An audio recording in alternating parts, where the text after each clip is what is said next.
Ina masu amfani da MTN, Glo, Airtel ga dama ta samun garaɓasar 1,600 katin waya kyauta a wayoyinku. Da farko, ku je ku hanzarta cikin Google Play Store domin samun wannan garaɓasa. Za ku shiga Google Play Store, za ku rubuta Noble, haka ina ga haka apps ɗin yake. Za ku yi searching bayan ya buɗe. To ni dama already na yi downloading ɗin application ɗin ne. Za ku ga logon abun nan ga tambarinsa nan. Sai ku shiga open idan kun yi downloading. Wannan shine fuskar application ɗin. Bayan kun shiga daga ciki, zai wuce da ku zai kawo kamar haka.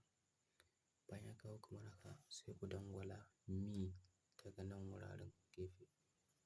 Zai buɗe muku kamar haka. Daga sama ga inda aka rubuta login sai ku dangwala login ɗin nan kamar haka. Zai kawo ku nan continue with Facebook, continue with Google account. Za ka dangwala inda aka rubuta continue with Google account. Za ka yi register ne ta Google account ɗinka da email ɗinka wanda yake akan wayarka ne. Idan kuma ba ka buƙatar haka ne, kana da wani email wanda kake son sa ba shi ba, daga ƙasa ga yana a rubuta other login method. Idan ka dangwala other login method ɗin kamar haka, zai kawo ka nan ga inda aka rubuta registration. Za ka dangwala nan wuraren zai kawo ka. Sai ka yi amfani da abin da kake so da password ɗin.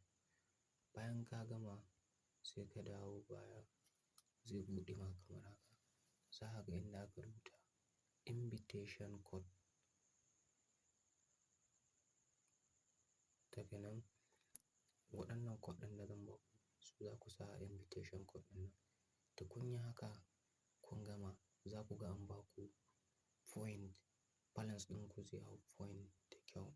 Daga nan za ku iya sayan kati ko kuma za ku iya cirewa ta USD dollars. Na gode. Ku danna mu subscribe a YouTube channel ɗinmu mai suna Jikan Bako TV.